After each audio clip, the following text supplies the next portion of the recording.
Bienvenue sur la chaîne Les mains à la pâte. Aujourd'hui, nous allons réaliser une recette toute simple des gâteaux sablés fourrés aux amandes. Malgré leur simplicité, ces petits gâteaux ont toujours beaucoup de succès. Essayez, vous allez vite vous en rendre compte. C'est parti! Dans un saladier, mettez 100 g de beurre ramolli et 90 g de sucre glace. À l'aide d'une fourchette ou une spatule, écrasez le beurre et le sucre de sorte à obtenir une pâte homogène. Cette étape peut prendre quelques minutes, mais croyez-moi, cela vaut la peine. Vos gâteaux seront non seulement sablés, mais surtout fondants dans la bouche. Cassez un œuf dans le mélange obtenu. Et de nouveau mélangez, cherchant à obtenir une consistance homogène. Bien sûr, vous n'êtes pas obligé de réaliser ces étapes à la main. Faites-vous aider par un robot de cuisine ou un batteur. Rajoutez une demi-cuillère à café de poudre à lever et une cuillère à soupe de jus de carotte. J'ajoute le jus de carotte pour donner à la pâte une coloration plus prononcée. Si vous ne l'avez pas ou vous n'avez pas le temps de l'extraire en passant une demi-carotte à la râpe, vous pouvez tout à fait sauter cette étape. Auquel cas, il vous faudra prendre environ 30 g de farine de moins par rapport à la quantité indiquée. Rajoutez la moitié de 300 g de farine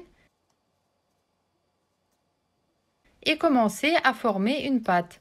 D'abord à l'aide d'une fourchette, puis mettez la farine restante dans le bol et ramassez la pâte avec vos mains. Vous allez obtenir une pâte très maniable et très tendre. Et regardez sa couleur avec un léger reflet doré.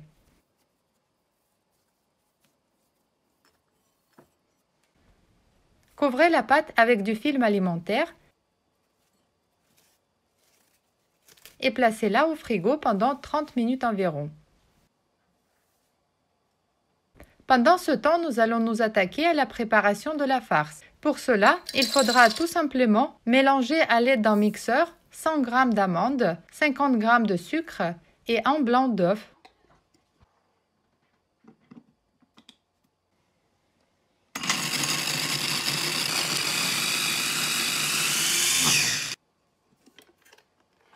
Le mélange obtenu doit avoir une consistance de la pâte à modeler. Au bout d'une demi-heure, sortez la pâte du frigo. Libérez-la du film alimentaire et formez-en un boudin à peu près comme ça. Divisez le boudin en morceaux d'environ 40 g chacun. Chaque morceau, roulez en boule. Ça se fait très facilement car la pâte est maniable et tient bien la forme. Maintenant, prenez une râpe en plastique. Vous en avez sûrement une. La mienne est toute petite. Avec vos doigts, aplatissez une boule de pâte, puis placez-la sur la face en relief de la râpe et appuyez dessus délicatement mais fermement. Avec une autre main, formez une petite boule de farce et placez-la sur la pâte. Maintenant, soit avec vos doigts, soit comme moi en vous aidant d'une petite fourchette, faites décoller les bords de la pâte pour ensuite les coller ensemble.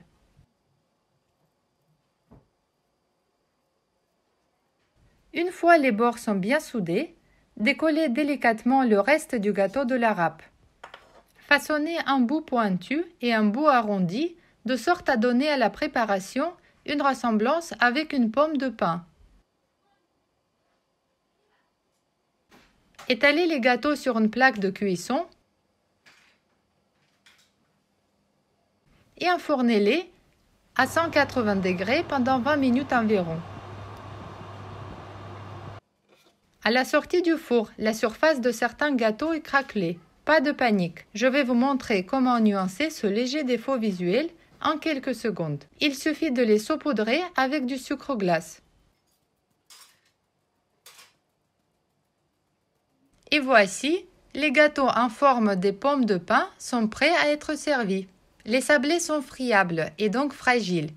Voyons voir comment sont-ils à l'intérieur. La généreuse farce aux amandes complète parfaitement le goût familier à chacun de ces petits gâteaux en forme des pommes de pin. Bon appétit et portez-vous bien! Si vous avez aimé cette recette, laissez-moi votre commentaire ou un like et n'oubliez pas à vous abonner à ma chaîne pour ne pas manquer d'autres vidéos. Merci beaucoup et à très bientôt.